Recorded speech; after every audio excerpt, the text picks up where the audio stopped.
Olá, meus amados irmãos, graça e paz da parte de nosso Senhor e Salvador Jesus Cristo. Para quem não me conhece, eu sou Daniel Coutinho, novamente falando sobre o nosso módulo 3 de teologia. Na mesma página 8, iremos falar do pelagianismo, né? Iremos abordar quem foi Pelágio e como a sua doutrina funcionava no tópico pelagianismo, vai dizer o seguinte: pelagianismo é o nome que se dá à doutrina criada por Pelágio, teólogo britânico e contemporâneo de Agostinho, provavelmente de sangue irlandês, que viveu entre 360 a 420 d.C. Pelágio foi a Roma e ficou chocado com os padrões morais da cidade. Por isso tentou fazer algo a respeito. Pelágio estava convicto de que a doutrina da total depravação humana era a causa de tantas pessoas evitarem assumir a sua responsabilidade moral. E esse foi um dos fatores de suas formulações teológicas. Em 410, ele foi com o seu seguidor Coelestio à África do Norte, onde permaneceu por breve período. Isso levou a entrar em contato direto com Agostinho, que reprovou duramente sua maneira de pensar sobre a constituição do homem. Finalmente, Pelágio foi condenado pelo Sínodos norte-africanos de Mileve e Cartago, nos anos 461 e 418 d.C., respectivamente. Essa condenação foi confirmada pelo Papa Inocêncio I e mais tarde pelo Papa Zósimo.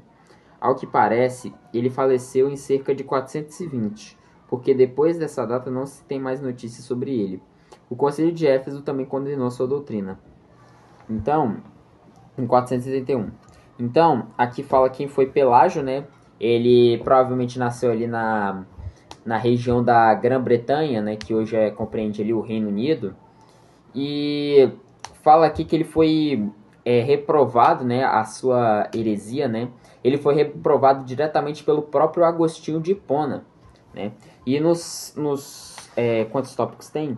12 tópicos, vai abordar o modo da doutrina pelagiana.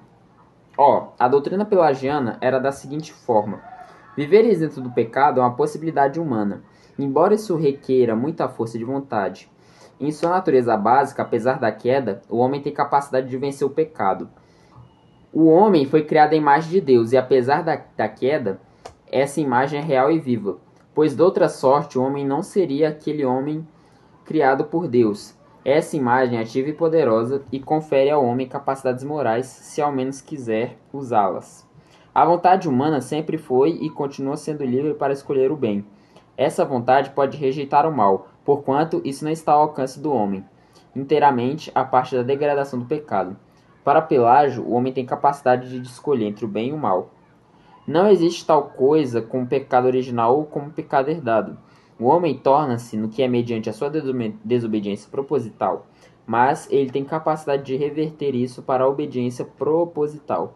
Nem a queda de Adão no pecado e nem os maus hábitos de um homem desenvolvidos na sua vida podem anular o poder de sua vontade. Poder esse que pode ser aplicado em favor do bem e não meramente em favor do mal. Segundo Pelágio, Adão não se tornou mortal em face de sua queda no pecado. Já foi criado como um ser mortal e teria morrido finalmente, mesmo que não tivesse caído no pecado.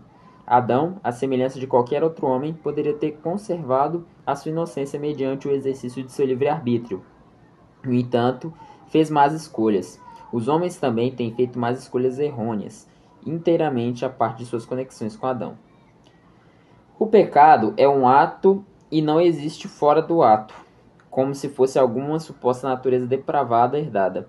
Os homens fazem de si mesmos o que são ao cultivarem atos pecaminosos.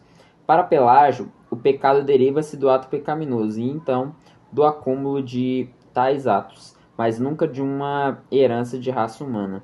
Do mesmo modo que o indivíduo pratica o mal, assim também pode passar a praticar o bem, anulando seu passado.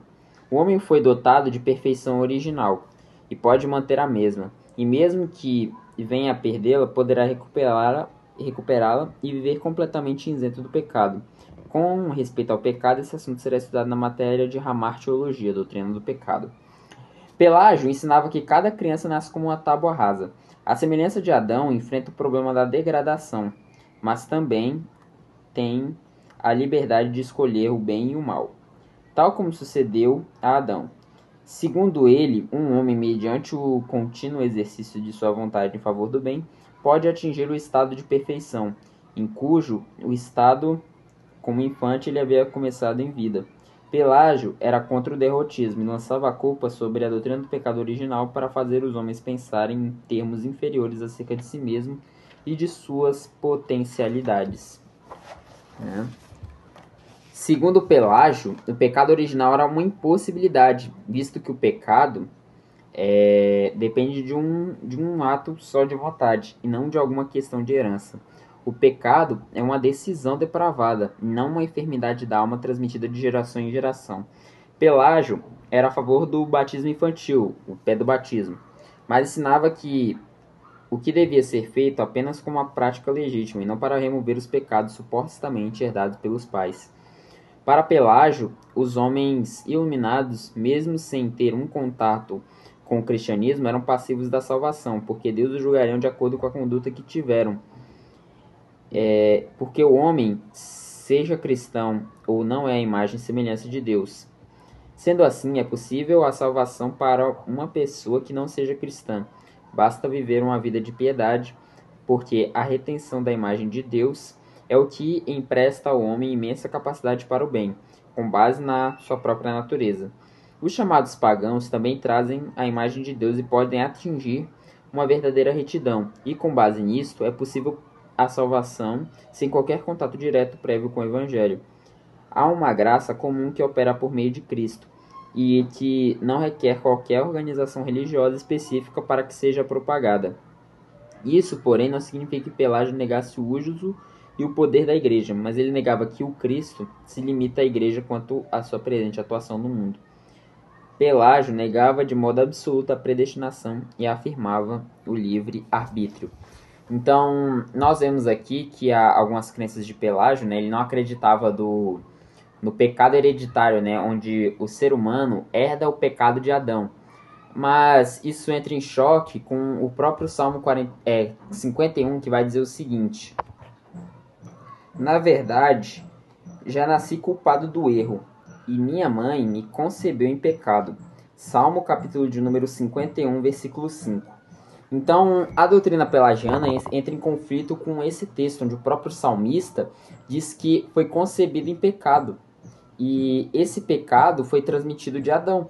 E o que Pelágio acreditava era que o ser humano não herdava o pecado de Adão. Outra heresia, eu vou citar aqui uma obra que se chama Fundamentos da Filosofia, de Gilberto Contrim.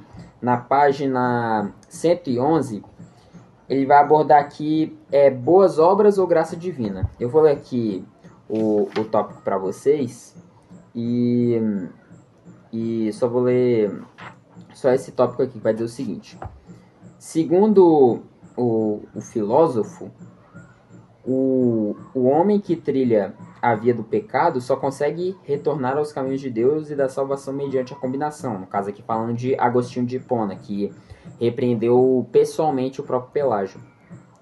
De seu esforço pessoal, de sua vontade e concessão imprescindível da graça divina. Sem a graça de Deus, o homem nada pode conseguir, mas nem todas as pessoas deverão receber essa graça, mas somente os predestinados à salvação. A questão da graça, tal colocada pelo filósofo Agostinho de Hipona, marcou profundamente o pensamento medieval cristão. É a doutrina da predestinação. A salvação foi posteriormente adotada por alguns ramos da teologia protestante. Na mesma época de Agostinho, um outro teólogo chamado Pelágio afirmava que a boa vontade e as boas obras humanas seriam suficientes para a salvação individual. Era a doutrina do pelagianismo. Agostinho colocou-se contra essa doutrina, e no Concílio de Cartago, no ano de 417, o Papa Zósimo condenou o pelagianismo como heresia e adotou a concepção agostiniana de necessidade de graça divina, dotada livremente por Deus aos seus eleitos. A condenação do pelagianismo se explica pelo fato de que conserva a noção grega de autonomia da vida moral humana, isto é, a noção de que o homem pode salvar-se por si só, sendo bom e fazendo boas obras sem necessidade da ajuda divina. Essa noção se chocava com a ideia de submissão total do homem ao Deus, defendido pela Igreja. O fato de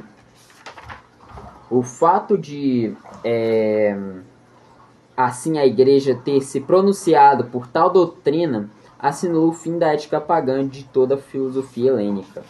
Então, nessa obra fala o pelagianismo, né, defendia que o ser humano poderia ser salvo sem depender da graça de Deus, né? O que é uma heresia gritante. E conforme lemos aqui, no ano 437, no Sínodo de Cartago, o Papa Zósimo condenou o pelagianismo e aderiu à teologia agostiniana.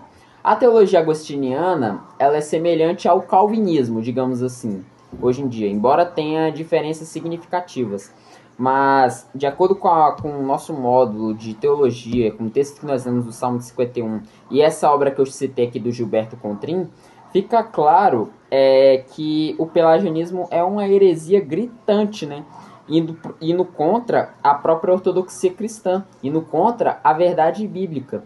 É uma heresia, porque ela nega uma verdade bíblica, onde o próprio salmista enfatiza no versículo 5, salvo engano, que ele foi concebido em pecado. Então, esse daqui foi um vídeo bem breve do que é o pelagianismo, e na próxima aula iremos falar sobre o deixa eu ler aqui que o nome é bem complicado. Apolinarismo, né? Nós vamos abordar sobre essa heresia ao próximo vídeo. Fiquem na paz e que Deus abençoe todos vocês.